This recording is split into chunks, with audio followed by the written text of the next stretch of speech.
Good evening. Hi, I'm Thao, and thank you for joining us. This is the re-release of Nobody Dies, a short film made in 2015. I'm beyond thrilled to be hosting the evening and the event to help raise money for Pivot. Pivot is a progressive Vietnamese American organization to which I am extremely grateful. More on them later. What else to tell you? There's a Q&A after, so stick around. I made a thing for the beginning to help you contextualize the film, so please watch that. And we'll see you after. Thank you so much for joining us. Thank you for supporting Pivot. In 2015, my band was invited to perform in Vietnam. I was thrilled to bring my mom with me. I had never been. It was her first time back in 43 years after fleeing the war. My friend Todd Krolczyk, a documentary filmmaker, joined us with his DP. I am truly grateful for what they captured: my mother's lightness and vibrance, the thrumming city and countryscapes, a long hoped for homecoming, and heartbreakingly hospitable first-time meetings. This trip was also wildly, overwhelmingly intense for me. Some of which is captured in the film, some of which I could only absorb, pack away, and process at much later dates. After I returned home, nearly a year passed before I started to consciously consider what I had experienced and begin to concede what about my life I had to change. So much had happened in Vietnam to jumpstart a necessary reckoning. At the same time, I had to begin writing a new album, but was procrastinating and dreading it something awful. The initial excavations I could manage around my fear of being rejected by my family and culture, shame, and my internalized racism and homophobia, and the need to free myself were so clearly the bedrock for my latest album, Temple, released in May of 2020. But it would take me years to get enough clarity and gumption to finish the record. Temple is just as much about me being proudly Vietnamese as it is proudly queer. I was born and raised in Virginia in the 80s and 90s, acutely susceptible to and apparently totally fine with the pressures of assimilation into white American culture. When my dad left our family, my connection to our broader Vietnamese community withered, and I let it. To go to Vietnam and feel so connected to my ancestry, to be surrounded by Vietnamese people, to feel so inspired by the hustle and bustle and proud of what has been built and preserved, the tradition, the spiritual devotion, and dignity that is so intrinsic in daily life. That trip unlocked a deep appreciation in the way that only first-hand experiences can. While we were there, we visited the Buddhist temple that my family has attended for decades. I honor that temple, all the temples of my youth, and my Buddhist upbringing, and how could I? A track about me leaving tour and racing to Virginia to say goodbye to my grandmother for the last time, and being too late. In the interlude, I am chanting Namo Ai Dapa, the mantra my grandmother always murmured in steady prayer, the mantra a dozen of our relatives were chanting over her body when I finally made it to the hospice center. I came up in music at a time when emphasizing my ethnicity all too often meant being reduced or distilled to it. So I avoided my ethnicity as best I could. Avoiding it became a bad reflex. 15 years in, Temple is the first batch of songs wherein I acknowledge and honor my heritage. The largest show we played in Vietnam was in Hanoi. It was the second annual Asian, spelled ASEAN, Pride Festival, co-sponsored by the U.S. Embassy. Ironically enough, the organizers of the festival didn't know I was queer. At the time of the trip, I was not publicly out in my career, nor was I out to any of my extended family. I think I mumbled something on stage in English about being a part of the community. I had dodged being publicly out for almost 15 years. I'd let everyone stay in their quiet comfort, just led my life in my many bifurcated threads that would eventually all wind together to throttle me, to teach me that I was existing in an untenable manner. That trip to Vietnam was the beginning. It roiled the disconnect and sorrow I'd been trying to ignore and evade for years upon years. It hinted at how painful and lonely it is to sacrifice truth for acceptance. It showed me glimmers of the deep, dissonant sadness I harbored. As I sat with great uncles who let me drink with them while they traded stories, as they brought me to tears saying they were proud of me, that I had honored the family in coming home to Vietnam to visit and pay respects to our lineage. I wondered if they would still show this love for me if they'd known I was queer. I resigned myself to the fact that maybe my girlfriend at the time, we are married now, would never see this part of Vietnam, or meet these relatives, or feel this remarkable warmth. And then I blocked it out. One evening in Saigon, after a family gathering, my mother said to me, quite out of nowhere, "You have to understand for yourself what it means to be free. You have to learn for yourself why 1 million people would risk dying at sea. What is it about freedom? I can't do that for you. You have to learn for yourself." She had never spoken to me this way, this somber, exhausted, philosophical way. I remember it now as though she was speaking to me from another place, as though it was only her voice there with me in a swath of moonlight. I remember wondering what that would mean for me, if I'd ever have the occasion to truly consider and learn what it meant to be free. This moment, 4 years later, became the heart and bones of the lead single Temple, and thus the entire album. The film Nobody Dies was released in 2017 on PBS, thanks in large part to the Center for Asian American Media. It is a beautiful, loving tribute to my mother, and I feel so fortunate that you can watch her return to her homeland, surprise visiting people who worried they would never again see her in this life, touching pain, but so much joy as well. You can watch her talk about old love and move with a fluidity I'd never seen before, joking and haggling with street vendors like she'd never had to leave. All that said, I have not tried hard to promote or share this film, and my unease with it has plagued me. I have found in my rewatching that I am always either giving too much or too little. In some instances, I am telling a part of my life I'm not sure I was ready to tell. My suffering in regards to my father is palpable. We can see at that time I am stuck and so far from peace with his legacy in my life that as earnestly as I mean to celebrate my mother, I am grieving him in equal or greater measure. As much as I champion showing vulnerability, to know that that depth of my own pain and unmooring is documented is harrowing and, when I'm feeling cruel, embarrassing. In other moments, renderings of me are incomplete because that is what I offered. I danced around my truth, and it is documented as well. Though at this time I was on the cusp of specificity in my art and the telling of my story, I see captured in the footage how I've been most of my career and life, a bit outside of my body, addled by fear and shame, but unwilling to admit it. Thankfully, these past few years have taught me much about the benefit of acknowledging all that brings you here. As we come upon the film's re-release, I find I can engage with it in a new, more heartening way. I also find that I don't want you to watch it without hearing from me first. I asked my friend to help tell some of my story. It didn't even occur to me at the time to try on my own, but now I want in, to flesh it out or carve it up so it hews more closely to my shape. I want to fashion historical record into living document. I can appreciate what of me and my journey it shows, that I was on the way to myself. I can pause frames and point out, this was the land, these were the people, those were the meals, these were the altars. This is how I knew I had to get home. This was the beginning of the rest of my life.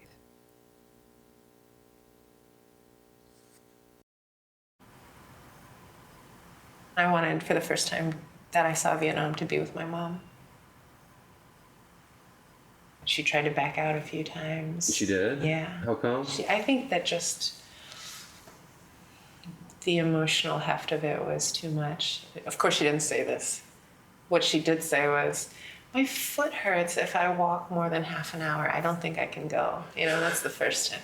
And then there were subsequent times where she'd call up and just have some kind of little thing, but it seemed to be enough to back out. And I just lost my shit, and I just screamed on the phone. I just was like, Mom, no, we're going. And I hung up. And then she texted me the next day, and she said, okay, I'll go.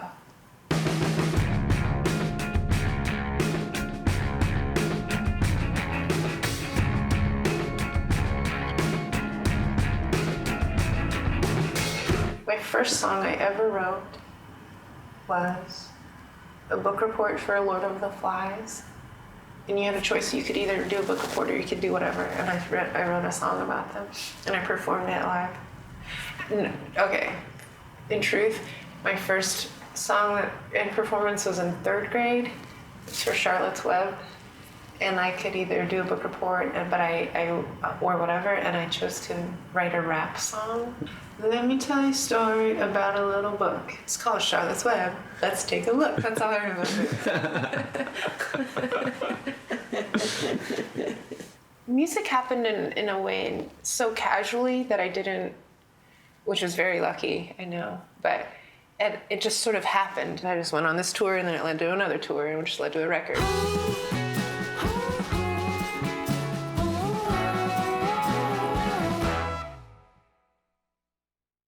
See? We can communicate without words. I hope you guys can hear this guitar. Yeah. Cool. All right, let's take it from the top again.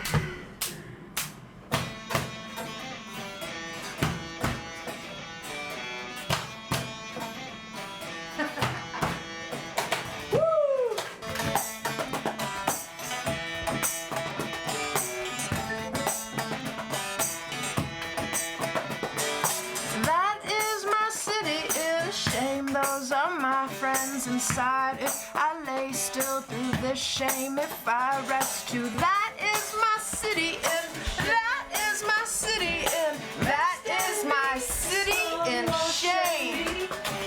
Start a new year whenever you need rest and be strong, wash and be clean. Start a new year whenever you need rest and be strong, wash and be clean. Start a new year whenever you need.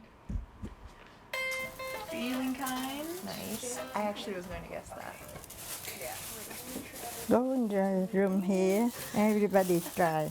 Thao, you want try? Yeah, I got a couple. 2? Okay, we'll see you get how's Steve. fruit there? Yeah. You want some more? I don't know what it is about music. I don't necessarily consider myself. I mean, I am a musician, but to me, I'm a songwriter first. I remember when I first saw you way back, and I was telling someone about you afterwards, and I said, yeah, she's like a little wild animal on stage. That's awesome. Yeah, I feel that way. And that, I think that's like a perennially direct response to the house I grew up in. Shake, shake, shake, shake the frame of this house. Distress the word, make it shout. Ha, ha, ha, ha, ha, ha. Performing has been this way of emotionally connecting with people. And I think that's why the performance is so important to me, is that sort of conveyance of emotion. Personally, it is sort of beyond the scope of poignancy what this means, that I could be a first-generation Vietnamese American coming to this country for the first time, but in a lot of ways returning, feeling that I'm returning. And then to for the first trip to be with my mom. Excuse me, this is so strong. You have it again. And I have it again. I'm gonna need another. For the first time to be with my mom, who hasn't been back since '73, is really remarkable. And throughout my life, I've known that I would return, and this is sort of the ideal setting, that I would come back as a musician, but truly come back with my mom to see it through my eyes, which are her eyes. So thank you so much for the opportunity.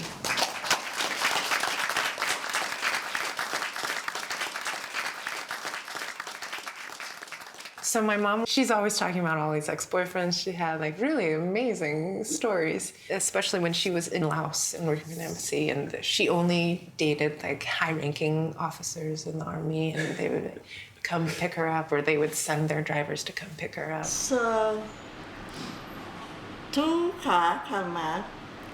The chief policeman come to right the door where my work, right? The other guy with the jeep, army jeep, and my secretary said, "Oh, two right the door." I go the back door. I didn't see anything. Yeah, she was, you know, quite the catch, and like very hotly pursued by a lot of guys, which is always so funny because then she ends up with this, which, you know, my dad. So my mom was stationed in Laos working for the Vietnamese embassy. Saigon fell, she couldn't return. So from there, my mom escaped to Thailand, and after that it was Guam. And my dad was serving in the South Vietnamese Air Force, and he couldn't stay in Vietnam, so he was moved to Guam. And they met there at a refugee camp. And from there, they moved together to Arkansas and then North Carolina. It was like a very turbulent household, and my dad was such a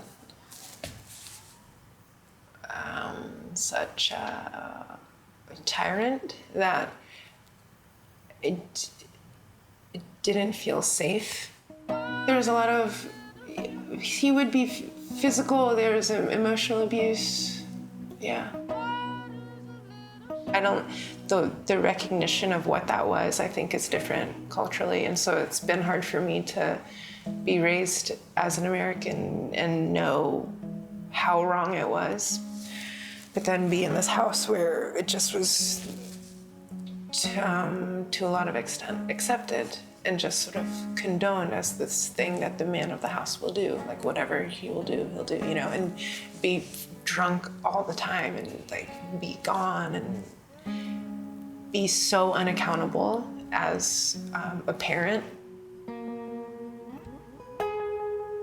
He left more definitively when I was 12.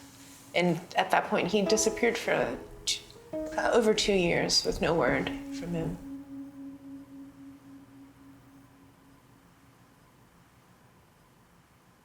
It's like he taught me a lot of what people are and are not capable of. And he had left for a time, and I was devastated, and I wore this jacket. He had left behind this jacket, this Perry Ellis jacket, this khaki, and I wore it every day. And because I missed him so much. And he came back one night for something. I don't know if he had tried to come back to, I can't remember the details, but I remember him seeing that I was wearing the jacket. And he said,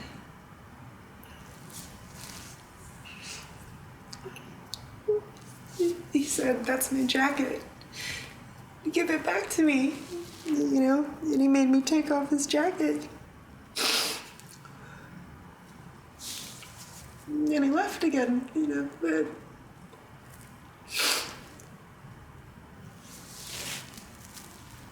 just things like that, where just small moments of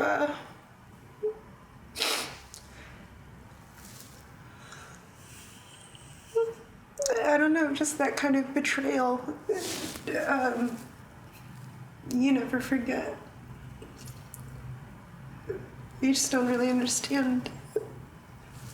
I think he has a lot of demons, you know, and he should.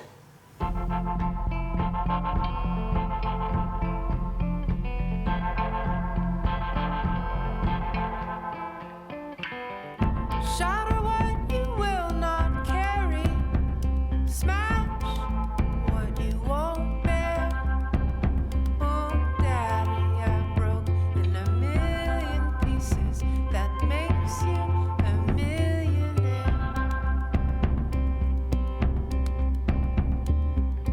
A man gone missing has no fortune. Shame too hard to keep. You've been thieving, taking leave as you please. Well, I've been betrayed before.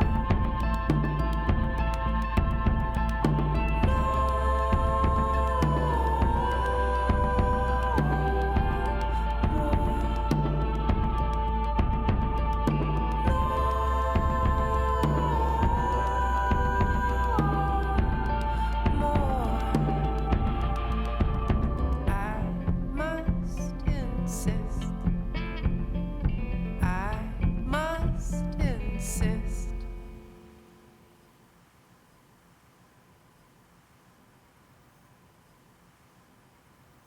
Some people are not meant to be parents.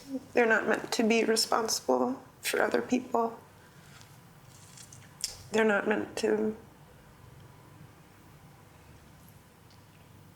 He's one of them, you know. And so he just left.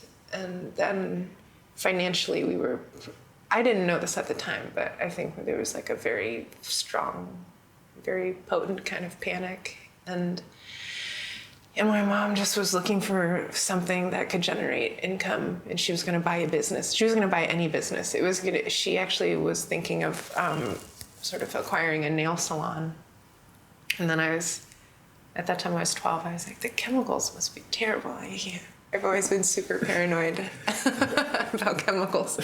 But then she found this laundromat that was being sold, and she borrowed money from the bank. She borrowed money from from her siblings, and everybody just kind of pitched in, and then they bought this laundromat.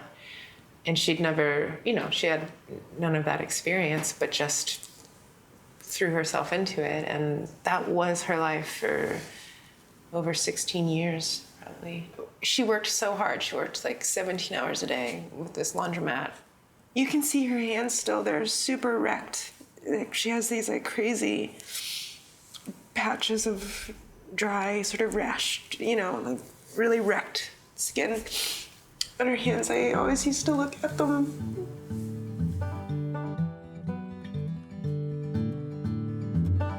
Who will run my family business? I leave it mostly unfinished. Why can't I? My oldest is getting married. My youngest can barely bear me alive. Life. The amount of gratitude that I have is really overwhelming. And one of the things that I always dreamt of, and it was a goal of mine since I was young, was to help give her a life where she could be free, And I'm so glad that my job allows me to do that.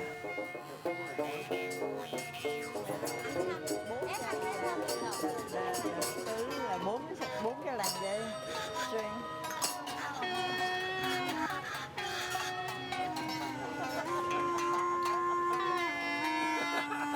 Quay phim cho đoàn nhạc á.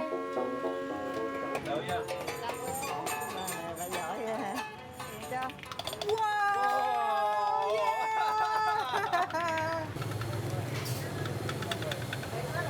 So good. Đói bụng quá. Đói bụng hả? Con phải để cái tay đúng á, nó mới ra. Đúng rồi. Ok, coi chừng nha hè.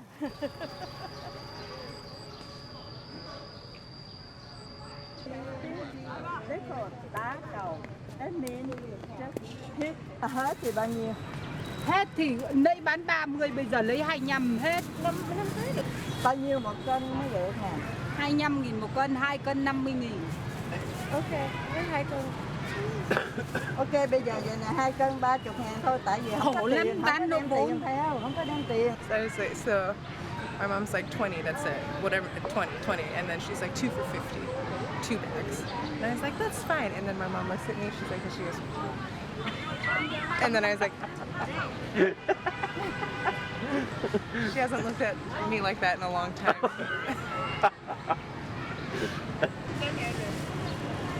Ok.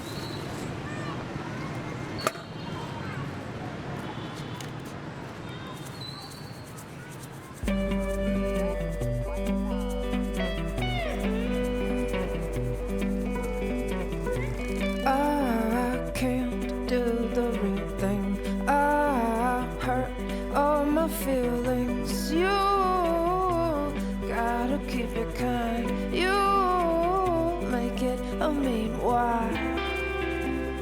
Oh, why? Oh, why?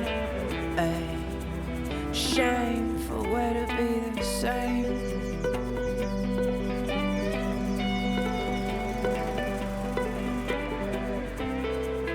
But I need you to be better than me.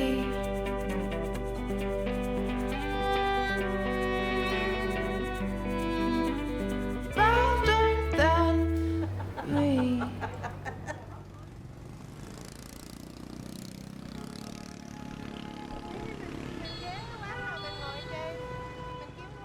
You know, and I like see a lot of guys that look like my dad, and you know the whole drinking man's lifestyle that he was so good at. I like to sort of to come back to ground zero of it.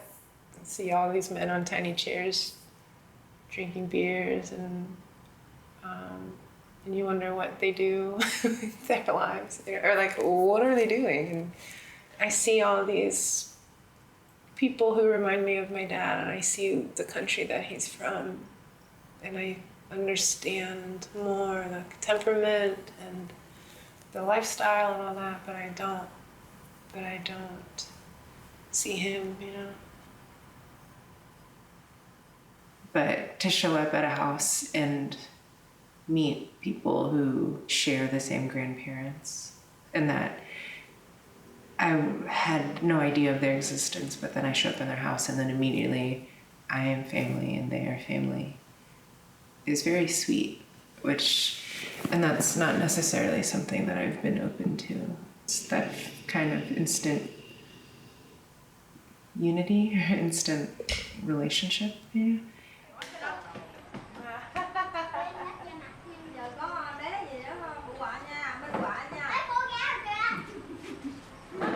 Bài này con viết kêu bằng kindness be conceived, right? Thân thân đờn chứ không có đánh trống.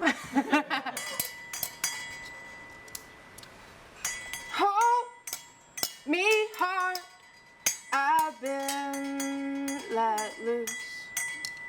Sift me clear of all I do. If by a third degree you feel a guilt for me, then I've been a villain all my life. And if by a melody you stay and sway with me, then I've been a salesman on the side. Oh, kindness be conceived. When we wake in the California light, there is a concrete stuck between how we breathe and why we die. Why we breathe and why we die. Right. Có biết hát các bản country road rồi không? Dạ. Biết sao không? Wow.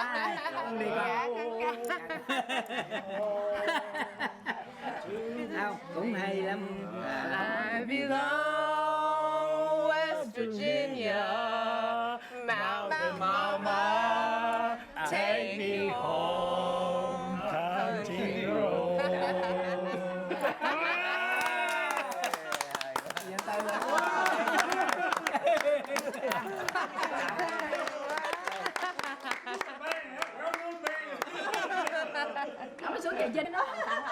gọi với số nữa. Nó cả chung nhẩm lên nó không ra, không gì không kể.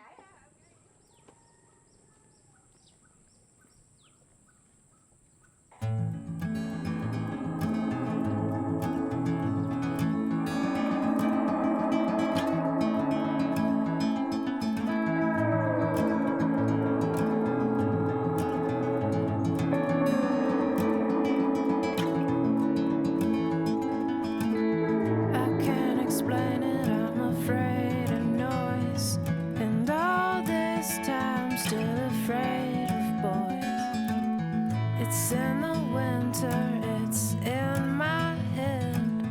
Well, don't look now, I think it's under my bed.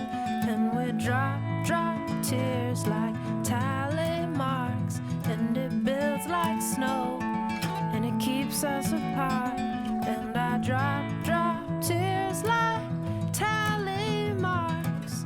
And I'm keeping score, so I keep us apart. But I think I might miss you enough to say so.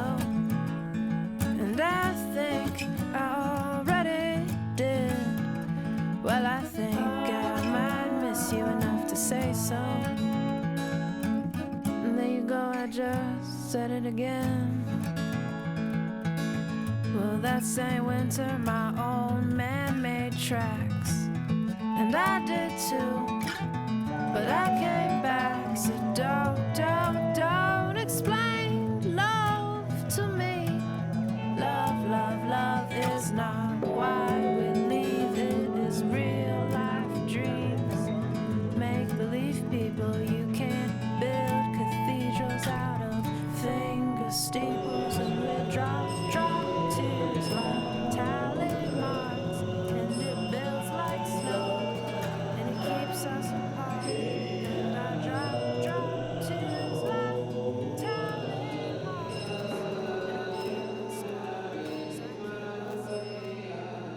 You want what you can't have from another person. And I knew that I would never have him. He would never just like be devoted to me, you know? And in that way, I like sort of treasured him more because I could have him less. And that I just knew that it would always be the way.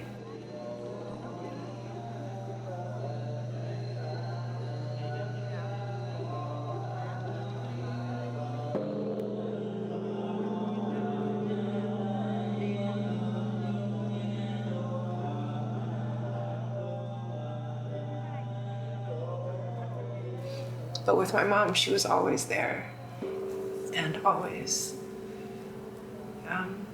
feeding me, you know, and always yelling at me and always whatever. So I took it for granted. You know. It's always been so unconditional with her.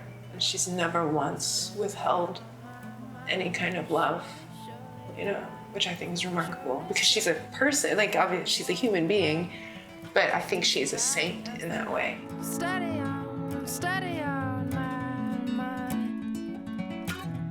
Steady on my mind. Steady on my mind. Steady on my mind. Surely I. And who else, Mom? Randy Travis, she loves. Oh, yeah. And Chris Isaac, she thinks is very handsome. Oh, yeah? Handsome guy.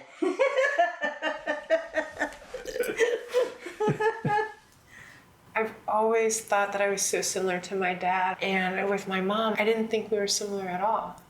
You know, when I'm at my lightest and most generous, that's her, you know, like, just totally her. But you love poetry, right? You always, Yeah. you always. Do you? Mm-hmm. Do you have a favorite poem? Yeah. Do you? Mm-hmm. What is it?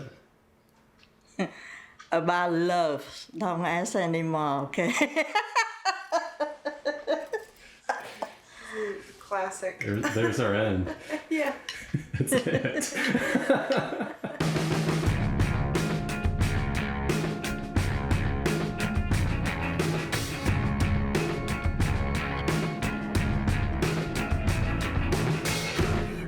to say, not to say, not to say I wasn't grieving in the evening. Not to say, not to say, not to say I want another just like the others. I send all of it. I take all of it. I send all of it, and then you send, then you send it all back to me. We act like nobody dies.